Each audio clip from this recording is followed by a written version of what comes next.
ስራ ለሰሪ እሾህ ላጣሪው ይሏል አባው የሩሲያ ባለስልጣናት። አሁን ስሌታቸው ቢሉ ቀመራቸው በተገቢው ቁማሩን ሊበሉት አድርሷቸዋል ይሏቸዋል።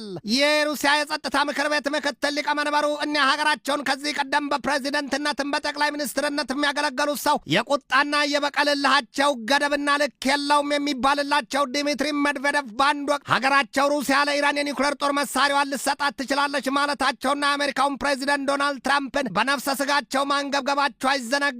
ሰውየው የሀገራቸው የሩሲያው ፕሬዚደንት ቭላዲሚር ቭላዲሚሮቪች ፑቲን የልብ አማካሪም ናቸውና ዛሬ ደግሞ ይህንን አለው። ከፑቲን ጋር ግንባር ለግንባር ገጥመው ከተንሾካሾኩ በኋላ ትራምፕ በኢራን ላይ የፈጸሙት ጥቃት አሜሪካውያኑን ከከፍተኛ ስጋት ላይ ጥሏቸዋል። አሁንም አሉ ሁለቱ የዚያች ሀገር የነፍስ ወዳጆች ቭላዲሚር ፑቲንና ዲሚትሪ ሜድቬዴቭ ዶናልድ ትራምፕ በኢራን ላይ ጥቃቱን የሚቀጥል ከሆነ ወርልድ ዋር 3 አንደርትሊ ቢግን አሁን የሶስተኛው ዓለም ጦርነት ያለ ጥርጥር ይጀመራል ያሉት የሩሲያዎቹ ሁለቱ ጮራዎች የፑቲንና ሜድቬዴቭ ይላሉ። የ2026ን ዘመን ከጀመርን ተመልከቱ፣ 3 ወራት ብቻ ናቸው የተቆጠሩት። በእነዚያ ጊዜያት አሜሪካ የቬኔዙዌላውን ፕሬዚደንት ኒኮላስ ማዱሮን ከነምሽታቸው አግታ ወስዳለች። በኢራን ላይ ይኸው ጥቃት ሳይሆን ጦርነት አውጃለች። እኒያን ለሰማይ ለምድር የሚከብዱና የተከበሩ የኢራኑን መንፈሳዊ መሪ አያቶላ አሊ ሰይድ ካሚኔይን ገድላለች። ትራምፕ ገና በኢራን ጦርነቱ ከ4 እስከ 5 ሳምንታት ሊቀጥል እንደሚችል ነግሮናል። ከዚያም ውጭ ትራምፕ የኢራንን ሚሳይሎች ጥብጥብ ጥርግርግ አድርጎ ለማጥፋት ግን ማስቀመጡን አስታውቋል። የኢራንን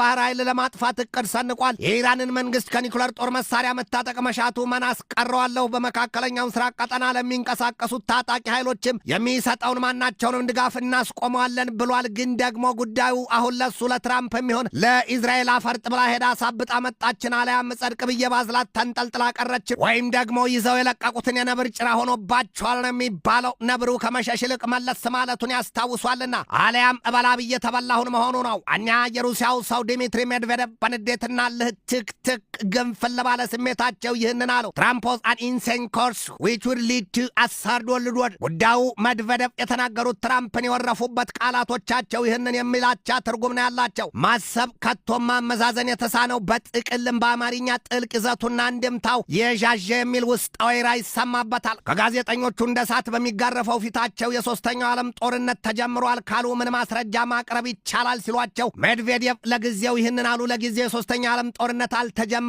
ግን ደግሞ አሉና ቃል በቃል if Trump continues his insane course of criminal regime change it will undoubtedly begin and any event could be the trigger ሲሉ ደግመውና ደጋግመው አስጠንቅቀዋል። ሜድቬዴቭ በኢራን ጦርነት ከአሜሪካና እስራኤል ጋር አበክረው የቆሙትን ሁሉንም ይህንን አሏቸው። pigs who don't want to give up their throne ያገኘውን ሁሉ አግበስብሶ የሚውጥ እንስሳ የሚላቻ ትርጉም አለው። ሜድቬዴቭ ምዕራባኑን የተዋጣ ሹምራቸውን ተጠቅመው አጥረግርገዋቸዋል። የሶስተኛው ዓለም ጦርነት ጉዳይ ብዙ ጊዜ የሚነሳው ባኒሁ ጎምቱ ሩሲያዊ ሹም ነው። ስፓሲቫ ቹቮ